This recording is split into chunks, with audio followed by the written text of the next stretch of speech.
When it comes to FPS games, there are few as influential as Halo Combat Evolved. Released in 2001, this game is essentially single-handedly responsible for Xbox being the household name that it is today. It spawned a franchise that revolutionized the FPS genre, revolutionized online multiplayer, and even 20 years later still has a massive stranglehold on gaming culture today. It's hard to state just how much of an impact this game had on the gaming industry as a whole because most of the things I could say about it are probably an understatement. With that said, it's been 20 years, and games have evolved. The industry as a whole has evolved, and hell, even Halo itself has evolved. And I would say some of those improvements make it the best game I've played in 2021. I hope you can take my bias into account when I say that though, because I am a massive Halo fan. Halo CE, obviously, has stayed the exact same as it was when it was released. And because of that, I can look back at the game with a lens of what it's like to play in the modern day. The issue I have with Halo CE is that on my yearly playthrough of the entire Halo franchise, this game sticks out like a sore thumb for being the one I dread the most to play through.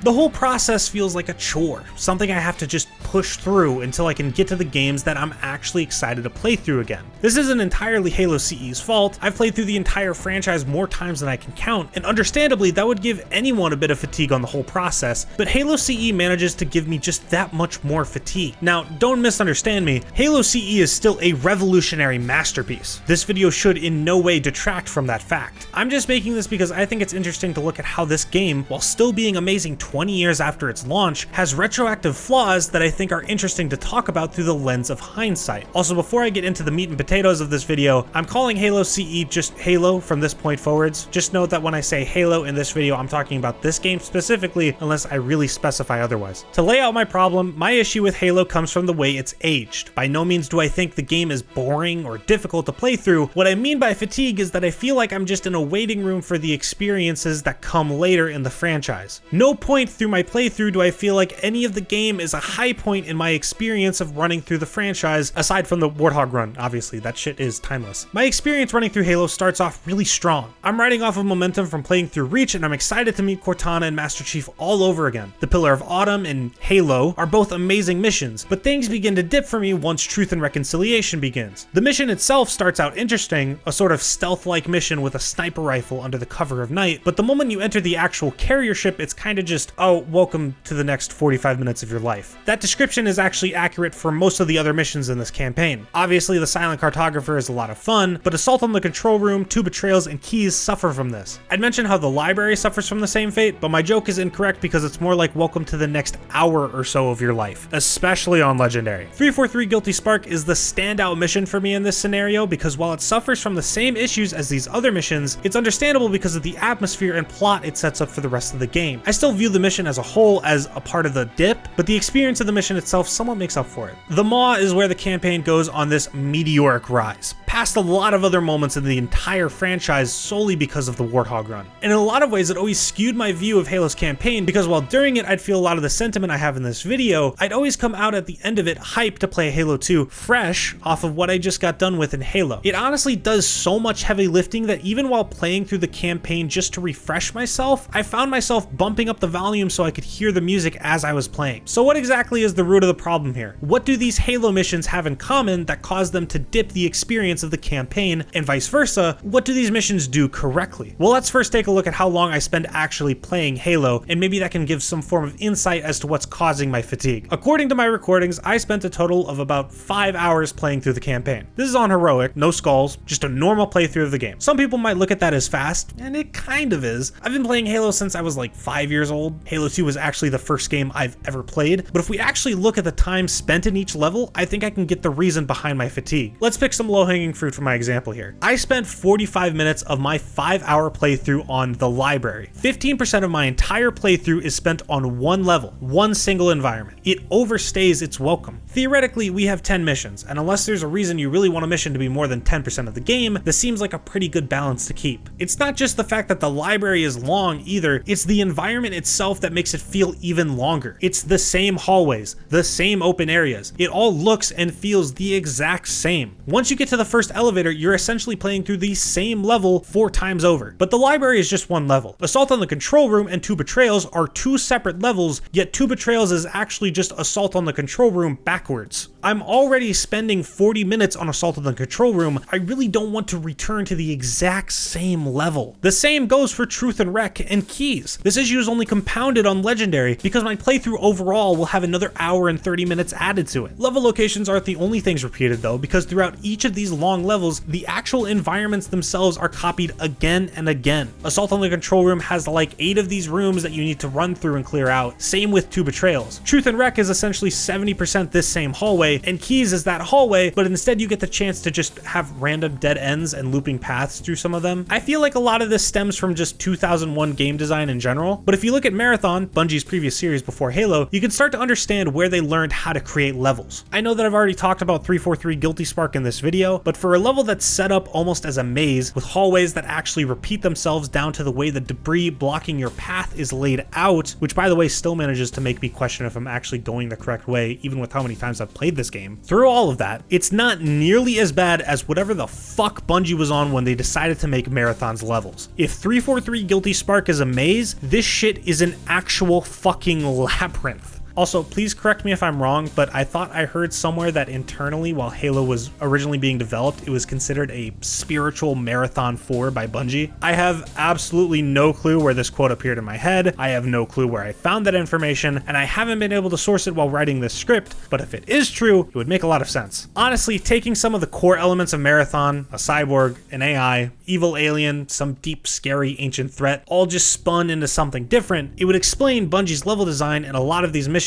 past just, oh, well, they also made this game, so, you know. So if it's the level design that makes these missions feel like a slog, what works for the Pillar of Autumn, the Silent Cartographer, and the Maw? Well, if I have to be 100% honest, it really doesn't work for the Pillar of Autumn. The entire spectacle of being on an exploding ship and being introduced to the world of Halo kinda carries. Also, the momentum I have from playing Reach beforehand does a good deal of carrying here as well. The Silent Cartographer justifies itself by being really interesting from the moment it begins. You emerge onto a beach, a part of a huge, for the time, battle between Marines and the Covenant, and then explore this island to achieve your objectives. This same line of reasoning applies to Halo, the level. The Maw, well, I don't even really need to say why I enjoy this level so much. You're looking at the screen, you see what I'm seeing, you know. Overall, I think it's a massive achievement for this game that 20 years later, I can begin to pick apart things I don't exactly like about the game through the lens of an industry that has been shaped by the very same game I'm looking at. Once again, does this mean Halo isn't a masterpiece for its time? No. This doesn't even mean that I don't like the game. This entire video is just stuff I think about while playing through it again. To boil everything down to a single phrase, Halo suffers from 2001 game design. And even though it can sometimes feel like a chore to play, I still love playing it. Also, just on a side note, this isn't a real criticism of the game, but I still cannot get over the vehicle physics. You could get tapped by a warthog moving as fast as a snail, and that shit will immediately kill you. No questions asked.